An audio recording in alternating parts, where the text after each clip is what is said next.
The content in this podcast is for informational purposes only and is not intended to diagnose any medical condition, replace the advice of a healthcare professional, or provide any medical advice, diagnosis, or treatment.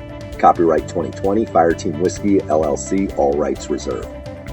Welcome to the Warrior Wellness Podcast, a podcast for military members, veterans, and first responders focusing on fitness, health, nutrition, and biohacking. Our mission with this podcast is to introduce America's heroes to lifestyle habits and hacks that will help them live healthier, happier lives, and in turn, be fit enough to continue their support of their communities and country. All right, Sean. Well, thank you so much for joining us for the Warrior Wellness Podcast. I appreciate you being on. And as a fellow Army soldier, we always appreciate that. I like interviewing Army people. So you are Thank on. you for having me. Yeah, you're welcome. You are on the Warrior Wellness Podcast because you are an author of a book. So I wanted to ask you first, just give us a brief summary of your military career so far. Yeah, so I've been in the military for 12 years now as a military police officer. I served as a medic my first deployment and I don't want to say sniper, but a designated squad marksman my second deployment. I've been to Fort Carson, Schofield Barracks, Joint Base Lewis McChord, and then now I'm currently stationed at Fort Leonard Wood, Missouri, where I'm a military police senior leader course instructor. Okay, awesome. So let's get right to the book because that's kind of what we're talking about. And congratulations, that's a huge accomplishment to be an author of a book. That's awesome. So in your book, it's called Ghosts of the Valley. You said you wanted this book to serve as a benefit to soldiers who have not yet deployed, civilians who struggle to understand the average combat veteran, and the soldiers who have redeployed that struggle in the recovery process. Can you kind of expound upon that and why you wrote this book? Yeah, I mean, for obvious reasons, the guys who have been there, done that kind of thing, I wanted them to know that they're not alone in whatever they're feeling. You know, is every situation is different when you deploy, but I wanted there to be a connection between us combat veterans who have gone and done that. But, you know, I didn't want it to just be for combat veterans. I wanted it to serve, I wanted to kind of break things down. You know, I wanted to talk in a military manner and keep the reader engaged on how we talk, how we just our demeanor of things. But I wanted a basic civilian who's never really been around that stuff to understand kind of like where we're coming from. I wanted there to be a connection between the veteran and the civilian community so they have a better understanding, so they could sympathize a little bit more of where we come from. And then obviously the guys who have never deployed, I want this to be a tool for them to use our experiences, our endeavors, our failures and successes to hopefully make their future conflict or war that they fight in easier for themselves through our experiences. Yeah. And you said a little later, and I'll hop to that because that ties in to what you just said a little bit. You talked about how you didn't want this book to kind of glorify war, right? And we see that a lot in first time deploying military members or people who want to enlist in the military, and it's like, I want to go to war, I want to shoot some shit, and I love that you were mindful about that, and that you state that often, that you didn't write this book to glorify war, but to expose the horrors of it. So can you kind of talk a little bit about that? Yeah, I mean, the example you gave, I think we all kind of thought like that. You know, we all wanted to go down range. We all wanted to, serve our country in some capacity. We want to, we grew up watching war movies and playing soldier in the backyard. We grew up doing these things, and we wanted to actually fulfill that, to feel like we had some purpose.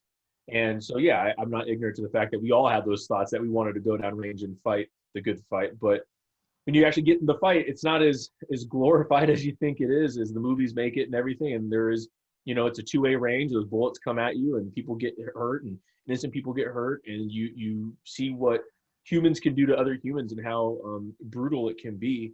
And it takes a toll on your psyche after a while. So yeah, I just, again, I just wanted these experiences to expand on teaching future generations so that we can make, the next generation better than what we've kind of experienced. Yeah, fantastic. So can you talk about, I mean, you're very open about the fact that you struggled with PTSD. Can you talk about maybe some things that you were struggling with before you kind of realized, hey, this might be PTSD? What were you struggling with? So I never got into alcohol. So like, you know, I'm Native American, so I'm naturally, it's in my blood to be an alcoholic probably. And I did not want to go down that route. And I stayed away from that. To this day, I've never opened a beer to myself. I've never had a sip. I just wanted to find other outlets to get my mind off of things instead of alcohol and drugs. But you know, coming back from my first deployment, I was alone. I was single. It was dealing with the first time emotions of like, why do I feel like this? Why do I feel so alone? Why do I feel like I don't have purpose anymore? You know, I feel like I went and did the thing. I had my purpose of serving my country. Now I'm back here doing what? Attending some online briefings, doing some BS training, and you're just like, you know, you almost feel like, okay, I fulfilled the max, and now, like, what do I need to do next with my life? And then it was obviously struggling with the typical, you know, for me, it wasn't crazy, but like loud noises and little things like that got to me, just naturally, I guess. And then the second deployment was worse just because there were some events that happened that kind of rolled up my second deployment, being extremely close with the enemy, closer than I ever imagined I'd ever be. And just dealing with, I guess, a little bit of guilt here and there, and being startled easily and not sleeping well. So things like that.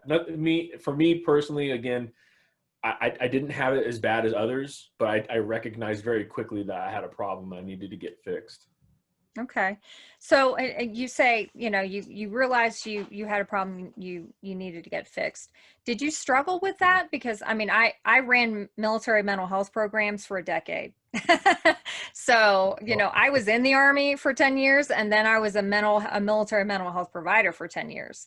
So, Okay, so you've seen yeah, I've seen both sides. So I know how hard it is, that struggle. I mean, that's the hardest part, is to, you know, admit that something's wrong and that you can't fix it yourself. You need help. And B, to actually go ahead and get connected with a professional. Did you struggle with that? Did you feel like your career would be, you know, would be threatened if you came forward and got help? Yeah, there was that stigma of like, you go see the wizard, your career is done. And I kind of did stay away a little bit, you know, when I came back from the first one, but it had gotten to the point where I was like, fuck my career. Like, I got to talk to somebody because I have no idea why I feel the way I do. And it wasn't as bad as I thought it was. And it did help a little bit, you know, talking to somebody, and started to help me get back on my feet and understand why I felt the way I did and stuff. So, yeah, that's completely a stigma that needs to be defeated, that it's going to ruin your career. So. Right. Well, and I love that you said that, because I do remember saying that so many times to people, like, dude, you can't have a fucking career if you're dead, you know, or if you literally can't get out of bed, you know, like, so that's kind of silly, because it's like, okay, well, I don't want to get help, you know, it's going to affect my career. Well, it's already affecting your career. You're on this path towards, you're going to be crazy low functioning, and you're going to get, you know, your military career is going to be affected anyway, or you're going to kill yourself.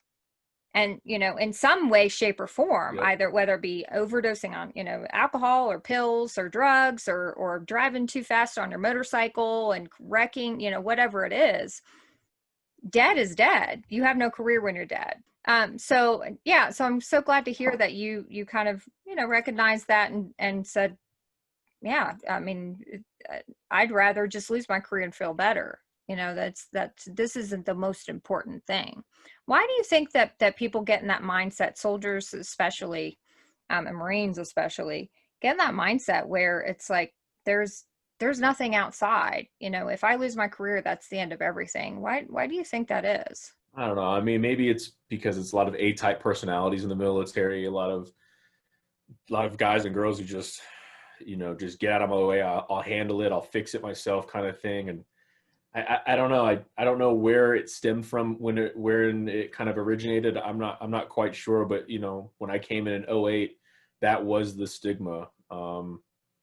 I don't know if maybe someone had a couple people had a bad experience and they thought that was the stem of the problem. Maybe they assumed, oh, I talked to somebody, that's why I'm not getting chosen for this job or whatever. And then they just started that rumor and everyone just kind of ran with it. I mean, I have no clue, but I mean, I could tell you from experience that, I can't say much just because I did sign a non-disclosure agreement, but in 2015, I was selected to be invited to a tryout for a special missions unit. And I had to go through an entire psyche eval. This is clearly after my deployments. And really only 3 years after my deployments. If they were willing to accept me into the special operations community, then that should just show you that stigma needs to be broken, that it's not going to stop you from going to get help. So clearly say that from experience. And I could say laughably that the special ops guys that I've known personally are the craziest motherfuckers I've ever met. So Well, so I think it comes with the territory. All right. So what I also wanted to ask you, so you said you reached out, you got help. What did you try? I mean, what worked for you? What didn't work? What was your path to healing? Everything: electric therapy, sleep therapy, cognitive therapy, exposure therapy, group therapy, individual therapy. I mean, you fucking name it, I've done it all. And for the most part, for me, it took a long time. For the first couple of years doing it on and off, I was in leadership positions, so I was always busy coming up with excuses why I couldn't go to behavioral health. And then I would go once every 6 months or every couple months or whatever. And it was just a temporary Band-Aid. I went in there, I talked to the doctor, I got things off my chest, and it felt good in that moment. And then I walked out the office and I was like, well, that didn't do anything, because now I still feel the same, or I'm back to reality kind of thing. And I just kept denying that it wasn't going to get me anywhere.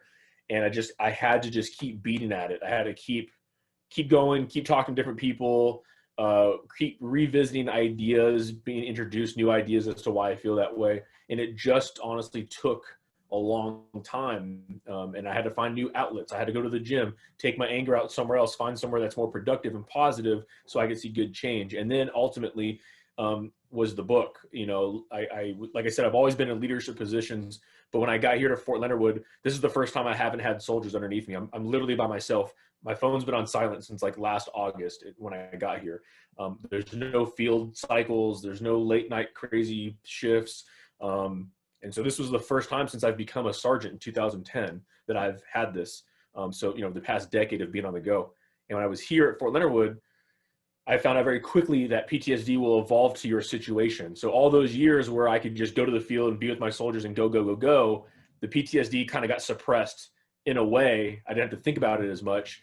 But now I'm here in Missouri. My next neighbor is like 300 meters down the road. It's very extremely quiet out here. No one's bugging me. I'm off super early, and that left me a lot of time to think. And I was going through doors I hadn't been through in some time. And then I was feeling new pain, August, September, October of almost exactly a year ago. And then I was like, I have to do something I've never done before. I have no idea. And somebody had mentioned, put your pain on paper, write about it. So I just kind of opened up Microsoft Word, typed away, and within 2 months, the book was done. And I found my new purpose was to help people. Wow. That's awesome. And that's so rare for men. I mean, really, because, that's a classical therapeutic technique. I mean, I'm classically trained in medical mental health. And that's one of the tools, is what we're told to tell clients is to write things down. I mean, when your thoughts are racing or you feel like you just need to work through something, write it down. And men have always been kind of, like, oh, I'm not writing that. What is that? Like a diary? That's girly, like that's silly. Why would I write it down? They don't, seem to connect very much with that, physically putting it on paper or typing it out. So that's awesome that you did that. And that's rare that, you as a man, chose that and that helped you as a tool for healing. Did you, and now if this is too personal, we can skip forward. I mean, did you try? Okay. Did you try any psychoactive drugs? Were there any therapeutic techniques medically? Nothing too crazy. I think I did like Xanax, Zoloft for like your basic anxiety, depression. I can't remember the sleeping ones, like mini press and some other stuff. They were okay. Like I don't know. Maybe it was placebo for all I know. Maybe it could have been Skittles. Mm-hmm. I don't know. Some days I felt good. Other days I felt bad. And I'm thinking like, well, these things just aren't working. And I don't want to keep going back and just keep changing the drugs and messing with my chemicals in my brain. I just didn't feel like that was going to help either. So I honestly just try to stay away from the psychic drugs unless I absolutely need them. Like I have like Buspirine, which is like if I'm feeling like a lot of bad anxiety, I can take it and it'll calm me down. But it also like knocks me out to go to sleep too. So it doesn't really help during the day. But yeah, I just try to stay away from it, and I just try to talk to people, or like I said, find those different outlets to get my mind off of it. Yeah. I mean, I love that you said talk to people. I mean, that's the first thing you want to do when you're feeling anxious or depressed. You want to isolate, and you don't want to talk to people, and you kind of have to force it sometimes, even if you're not feeling it. But it's always such a healthy thing to just make connections, just to reach out. I love that you mentioned fitness. Obviously Fire Team Whiskey is a military health and fitness company. And, we work with a lot of military veterans and military members. And, we are very open about communicating that, this is a part of your holistic health. It's not just, having big biceps and being able to do a lot of push-ups and doing a good run. It's not about, looking good in your bathing suit. It's also about what's going on in here, in your head. If you're listening to this podcast, you don't see me pointing at my head, but it's, if you're messed up inside, in your brain, in your heart, in your spirit, no amount of time you spend in the gym or dieting is going to fix that. But it can be a tool to help you heal inside. Like you said, you took that kind of anger you were feeling, that negative energy, and put it towards something positive, like working out. Yeah, exactly. Did you try any nutritional interventions? Were you just kind of watching what you eat, or? No, I kind of suck at nutrition. Well, we can help you with that. So the last thing I wanted to ask you about was your comprehensive list of resources that you included in your book. Can you talk a little bit about why this was important to include? Yeah, I mean, so I wrote the book, it was all done, and then I was like, well, what else can I do to help veterans? If I was getting out the Army tomorrow, what would I want to know to get help? And so I just kind of Googled different resources. Some were VA, some were not. Obviously, there's not all the resources in the world, but I try to break it down subject-wise, transportation, health, mental health, phone numbers, websites. I just wanted like a baseline idea. So if veterans needed an idea of where to go, they can. This is just an idea. This is just an example, but hopefully they're like, oh, I've never heard of this program. Well, what else is there? And then hopefully they'll do some more self-research to get that help. But I wanted to provide something, so if they picked up the book, they had some type of resources for themselves. Yeah, I love that. I mean, that's such a great idea. I mean, if somebody makes that connection with you and what you were struggling with and says, hey man, I'm going to do like what Sean did, and I'm going to go get some help, and I'm sure some people have already done that from reading your book, and many more will from reading your book.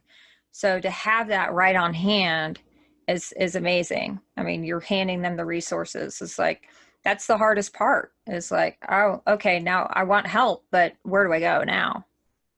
So you hand it right to them. Exactly. Awesome. Well, Sean, thank you so much. I appreciate you being on the Warrior Wellness podcast. Do you have any closing remarks or anything else you want to bring up before we close out? No, if anyone wants to get a hold of me though, I'm very, like I said, I'm very open to helping other veterans, whatever. So they could find me on social media. Sean Tobiaz Ambriz on Facebook, or on Instagram. I do a lot of giveaways. I connect with a lot of veteran businesses to try to get them exposure, and give giveaways and prizes to other veterans and stuff like that, to help them out as well. And they can find me on Instagram at chief_pinkmist. Usually I check all my messages, even my request box. So if veterans need someone to talk to, they just got to message me. I'll even give out my personal cell phone, email, whatever they need. Just reach out for help. Awesome. Thank you so much, Sean. And all of those links will be included in the show notes for this podcast, especially the link where you can get his book, Ghosts of the Valley, on Amazon. Thanks so much, Sean. Thank you. Thanks for joining us for another episode of the Warrior Wellness Podcast. I would love for you to leave us a review. If you leave us a review on any of the podcast platforms that you're listening to this podcast or on YouTube, go ahead and screenshot that review and email it to us at info@fireteamwhiskey.com, and we will send you a little thank you gift as a token of our appreciation for taking the time to do that. Make sure to include your mailing address so we can get that thank you gift out to you. We will see you at the next episode.